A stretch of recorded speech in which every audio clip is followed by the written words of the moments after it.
آخر وہ لمحہ آ ہی گیا جس کا محافظ کے ناظرین کئی اقساط سے انتظار کر رہے تھے۔ ایک طرف پارس کے دل کی محبت اب چھپائے نہیں چھپ رہی، دوسری طرف زوار بھی ہر قدم پر یہ ثابت کر رہا ہے کہ پارس اس کے لیے صرف ایک ذمہ داری نہیں بلکہ اس کی زندگی کا سب سے اہم حصہ بن چکی ہے۔ لیکن سوال یہ ہے کہ جب دونوں ایک دوسرے سے محبت کرتے ہیں تو پھر ان کے درمیان سب سے بڑی دیوار کون ہے؟ ریشم، اعجاز بخت کی دی ہوئی زبان یا پھر قسمت؟ آئیے آنے والی قسط کے ہر اہم موڑ پر تفصیل سے بات کرتے ہیں۔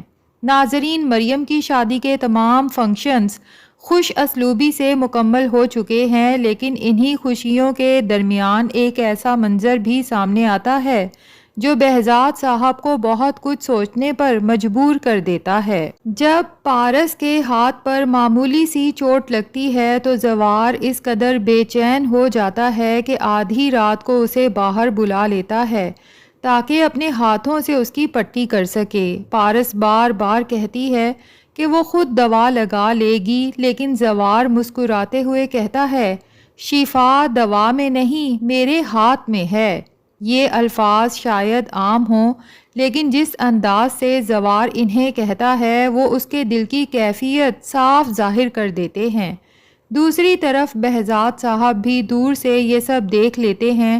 انہیں پہلی بار یقین ہونے لگتا ہے کہ زوار اور پارس کے درمیان صرف باڈی گارڈ اور مالک کا رشتہ باقی نہیں رہا بلکہ دلوں کا تعلق بن چکا ہے۔ البتہ بہزاد صاحب جلد بازی نہیں کرتے، وہ سیدھا پارس یا زوار سے بات کرنے کی بجائے ماہروخ کو فون کرتے ہیں کہ پارس سے اس کے دل کی بات ضرور پوچھنا۔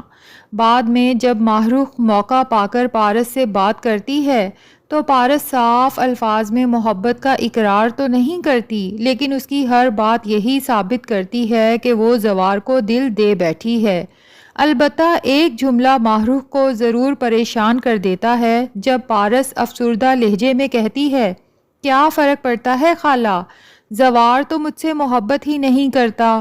یہ بات سن کر ماہروخ بھی خاموش ہو جاتی ہے کیونکہ وہ جانتی ہے کہ اصل مسئلہ محبت نہیں بلکہ غلط فہمیاں ہیں۔ ادھر اگلے دن جب بہزاد صاحب اور ماہروخ واپسی کی تیاری کرتے ہیں تو ناشتے کی میز پر ایک ایسی گفتگو ہوتی ہے جو آنے والی کہانی کا رخ بدل سکتی ہے۔ اعجاز بخت خوشگوار موڈ میں بہزاد صاحب سے کہتے ہیں کہ اب دوبارہ ہمارے ساتھ ناشتہ کب کرو گے؟ کیا زوار کی شادی پر کرو گے؟ یہ سنتے ہی بہزاد صاحب چند لمحوں کے لیے خاموش ہو جاتے ہیں، ان کے چہرے کی مسکراہٹ بھی مدھم پڑ جاتی ہے۔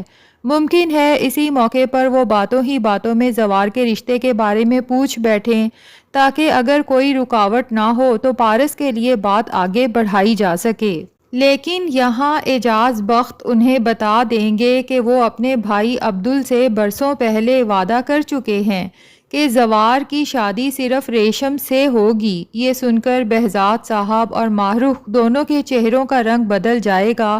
انہیں شاید پہلی بار احساس ہوتا ہے کہ پارس اور زوار کی محبت کی راہ اتنی آسان نہیں جتنی وہ سمجھ رہے تھے۔ اب بہزاد اور ماہروخ جب واپس چلے جائیں گے تو پارس کو اپنے ساتھ نہیں لے جاتے۔ اس کی کیا وجہ ہے یہ تو ہم بعد میں ڈسکس کریں گے۔ فی الحال یہ کہ واپس جانے کے بعد بھی دونوں پارس اور زوار کے بارے میں ہی سوچتے رہیں گے۔ بہزاد صاحب ماہروخ سے کہتے ہیں کہ پتہ نہیں زوار نے اپنی منگنی کی بات کیوں چھپائی، اور ماہروخ بھی کہتی ہے کہ مجھے تو خود کچھ سمجھ نہیں آ رہا، زوار اتنا بڑا دھوکے باز ہو سکتا ہے؟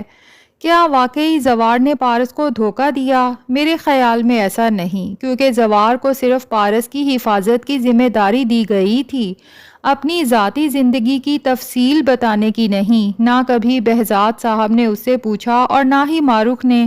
ایسے میں اگر زوار نے اپنی منگنی کا ذکر نہیں کیا تو اسے دھوکہ کہنا شاید درست نہیں ہوگا۔ ادھر ایک اور حیران کن بات یہ ہے کہ پارس جو پہلے تو بار بار گھر واپس جانے کی ضد کر رہی تھی، لیکن اب جب بہزاد صاحب خود واپس جا رہے ہیں تو پارس ان کے ساتھ جانے کی بجائے گاؤں میں ہی رک جاتی ہے۔ اس کے پیچھے دو امکانات ہو سکتے ہیں۔ پہلا یہ کہ بہزاد صاحب ابھی بھی آفتاب اور شاہین کو آزمانا چاہتے ہیں، اس لیے پارس کی زندہ ہونے کی حقیقت سب سے فی الحال چھپائے رکھیں گے، اور دوسرا یہ کہ اب پارس خود بھی زوار سے دور جانے کا حوصلہ نہیں رکھتی، اسی لیے وہ دل کی آواز سن کر شاید وہیں رکنے کا فیصلہ کرتی ہے۔ آنے والی قسط کا سب سے خوبصورت منظر وہ ہوگا جب زوار اور پارس گاؤں کی خاموش فضاؤں میں ساتھ چل رہے ہوں گے۔ زوار نہایت سنجیدگی سے پارس سے پوچھے گا، کل تم اتنا رو کیوں رہی تھی؟ کیا واقعی یہاں سے جانا چاہتی ہو؟ پارس پہلے تو خاموش رہتی ہے، پھر مسکرا کر کہتی ہے، نہیں، ابھی نہیں جانا چاہتی، تمہاری شادی دیکھ کر ہی جاؤں گی۔ یہ سن کر زوار کے چہرے کی مسکراہٹ فوراً غائب ہو جاتی ہے۔ پھر وہ ہمت کر کے ایک اور سوال کرتا ہے، واپس جا کر کیا تم آفتاب سے شادی کر لو گی؟ اور یہی وہ لمحہ ہوگا جو شاید پورے ڈرامے کا سب سے خوبصورت سین بن جائے گا۔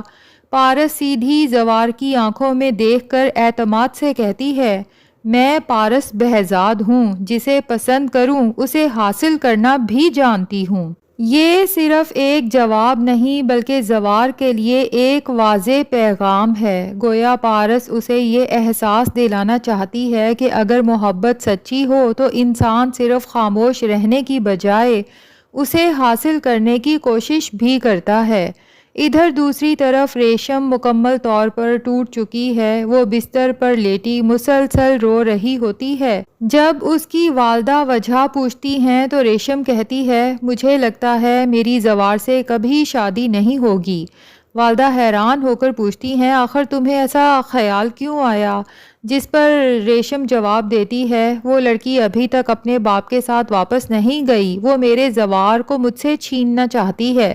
ریشم کی والدہ اسے بہت سمجھاتی ہیں، لیکن ریشم کے دل میں اب یہ خوف پوری طرح گھر کر چکا ہے۔ دوسری طرف شاہین اور آفتاب کی نیت بھی ابھی تک نہیں بدلی۔ انہیں اب بھی صرف جائیداد کی فکر ہے۔ وہ یہی منصوبہ بنا رہے ہیں کہ کسی نہ کسی طرح بہزاد صاحب کے قریب رہیں تاکہ وہ پارس کے نام کی تمام جائیداد کسی ٹرسٹ یا فلاحی ادارے کو منتقل نہ کر دیں۔ انہیں ابھی تک یہی یقین ہے کہ پارس اس دنیا میں نہیں رہی، اور شاید یہی غلط فہمی مستقبل میں ان کے لیے سب سے بڑا جھٹکا ثابت ہونے والی ہے۔ اب اصل سوال یہی ہے کہ کیا پارس واقعی اپنے اعتماد کے مطابق زوار کو حاصل کر لے گی؟ کیا زوار پہلی بار اپنے باپ کے فیصلے کے سامنے کھڑا ہوگا؟ کیا ریشم خود حقیقت کو قبول کر لے گی یا پھر محبت کو ضد بنا کر نئی مشکلات کھڑی کرے گی؟ اور جب شاہین اور آفتاب کو معلوم ہوگا کہ پارس زندہ ہے تو کیا ان کے سارے منصوبے ایک لمحے میں خاک میں مل جائیں گے؟ اپنی رائے ضرور دیجیے گا ناظرین کہ آپ کے خیال میں آخر زوار کی دلہن کون بنے گی، پارس یا ریشم؟ اور اگر آپ کو ایک انتخاب کرنا ہو تو آپ زوار کے ساتھ کس جوڑی کو دیکھنا پسند کریں گے؟